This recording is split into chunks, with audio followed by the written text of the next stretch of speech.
മിശിഹായിൽ ഏറെ പ്രിയപ്പെട്ടവരെ, ഏലിയ സ്ലീവ മൂശാകാലം ആദ്യ ഞായറാഴ്ച തിരുസഭ വിചിന്തനത്തിനായിട്ട് നൽകുക ഈശോയുടെ രൂപാന്തരീകരണത്തെക്കുറിച്ചാണ്.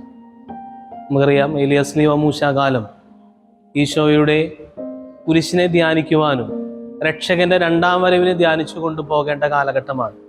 ആദ്യ ഞായറാഴ്ച ഈശോയുടെ രൂപാന്തരീകരണത്തെക്കുറിച്ച് ധ്യാനിക്കുമ്പോൾ ഈശോയുടെ രൂപാന്തരീകരണം നമുക്ക് നൽകുന്ന 3 പ്രധാന പഠനങ്ങളുണ്ട്. ഒന്നാമതായിട്ട് പറഞ്ഞു വെക്കുക, ഈശോയുടെ രൂപാന്തരീകരണം ദൈവത്തിൻ്റെ പ്രിയപ്പെട്ടവരാകാൻ വിളിക്കപ്പെട്ടവരാണ് നമ്മളെന്നുള്ള ഓർമ്മപ്പെടുത്തലാണ്. ഒന്നാമത് ദൈവത്തിൻ്റെ പ്രിയപ്പെട്ടവരാകുക. രണ്ടാമത് പറഞ്ഞു വെക്കുക, ഈശോയുടെ രൂപാന്തരീകരണം നമ്മളെ പഠിപ്പിക്കുക ഒരു ദൈവവുമായുള്ളൊരു ബന്ധം, ആത്മീയ ബന്ധം, വ്യക്തിബന്ധം നമ്മൾ കാത്തു സൂക്ഷിക്കണം എന്നുള്ളതാണ്. മൂന്നാമതായിട്ട് നമുക്ക് നൽകുന്ന ഓർമ്മപ്പെടുത്തൽ, ഈ വ്യക്തിബന്ധങ്ങൾ ലഭിക്കുക ഈശോയെ അല്ലെങ്കിൽ ദൈവത്തെ പിന്തുടരുന്നതിലൂടെയാണ്. അങ്ങനെ 3 പ്രധാന ആശയങ്ങളാണ് ഈ രൂപാന്തരീകരണ നാൾ നമ്മുടെ മുൻപിൽ തിരുസഭ വയ്ക്കുക. ഈ 3-ൽ നിന്നുകൊണ്ട് തന്നെ നമുക്ക് 3 വ്യക്തിത്വങ്ങളെ ധ്യാനിക്കുന്നത് നല്ലതാണ്. ഈ രൂപാന്തരീകരണ നാളുകളിൽ ഈ 3 ആളുകളും ഈശോടൊപ്പം ഉണ്ടായിരുന്ന ആളുകളാണ്. ഒന്നാമത്തെ ആള് സുവിശേഷം പറയുക പത്രോസ്ലീഹയാണ്. പത്രോസ്ലീഹയെ കുറിച്ച് പറയുക, ആ വ്യക്തിത്വത്തെ കുറിച്ച് പഠിക്കുമ്പോൾ അറിയാൻ സാധിക്കുന്നത് സമർപ്പണമുള്ള, ഈശോയുമായി ആത്മബന്ധമുള്ള എളിമയുടെ ഒരു പര്യായമായിരുന്നു പത്രോസ്ലീഹ എന്നുള്ളതാണ്. സുവിശേഷങ്ങൾ പരിശോധിക്കുമ്പോൾ കാണാൻ സാധിക്കും, പത്രോസ്ലീഹ വെള്ളത്തിന് മീതെ നടക്കുന്നത് കാണാൻ സാധിക്കും. ഈശോയെ 3 പ്രാവശ്യം തള്ളി പറയുന്നത് സുവിശേഷത്തിൽ കാണാൻ സാധിക്കും. അങ്ങനെ പല തലങ്ങളിൽ പത്രോസ്ലീഹായെ നമുക്ക് സുവിശേഷങ്ങളിൽ ദർശിക്കാനായിട്ട് സാധിക്കും. പക്ഷേ ഈ ദർശനങ്ങളെല്ലാം ഉൾച്ചേർത്തുകൊണ്ട് പൗലോസ്ലീഹായെ കുറിച്ച് ആകെ തുകയായിട്ട് പറഞ്ഞു വെക്കുക, എളിമയുടെയും ക്ഷമയുടെയും വലിയൊരു പര്യായമായിരുന്നു പത്രോസ്ലീഹ എന്നുള്ളതാണ്. അതുകൊണ്ട് തന്നെ പത്രോസ്ലീഹ നമുക്കറിയാം ആദ്യ മാർപ്പാപ്പയായിട്ട് മാറ്റപ്പെടുന്നുണ്ട്. അതുപോലെ തന്നെ പത്രോസ്ലീഹ 1-2 പത്രോസിന്റെ ലേഖനങ്ങളും എഴുതിയിട്ടുണ്ട്.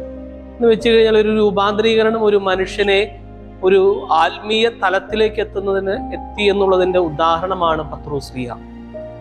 രണ്ടാമതായി അതിൽ നമ്മൾ കാണുന്ന ഒരു വ്യക്തിത്വമാണ് യാക്കോബ് സ്ലീഹ. യാക്കോബ് സ്ലീഹയെ കുറിച്ച് പറയുന്നത് വിശ്വാസവും അനുസരണയും ജീവിത കൈമുതലാക്കിയ വ്യക്തി എന്നുള്ളതാണ്.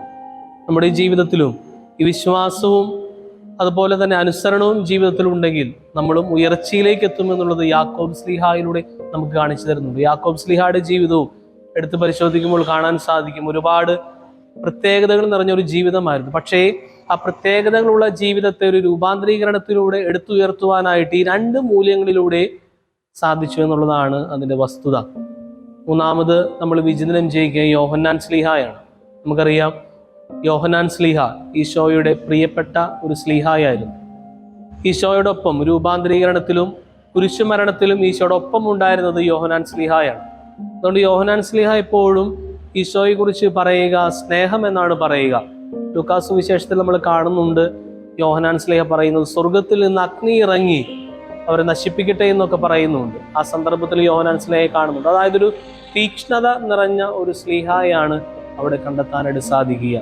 ആ തീക്ഷ്ണത ഒരു പക്ഷേ ഒരു പക്വതയില്ലായ്മയിലേക്കൊക്കെ ഒരു പക്ഷെ വഴിതെളിയിക്കുന്നുണ്ട്. എന്നിരുന്നാൽ പോലും ആ അസ്വസ്ഥതകളെയെല്ലാം, ജീവിതത്തിലുണ്ടാകുന്ന ആ വ്യതിയാനങ്ങളെയെല്ലാം ഒന്ന് വ്യതിരക്തത മാറ്റിക്കൊണ്ട് യോഹന്നാൻ സ്ലീഹാക്ക് ഈശോയിലേക്ക് എത്തുവാനായിട്ട് സാധിച്ചു.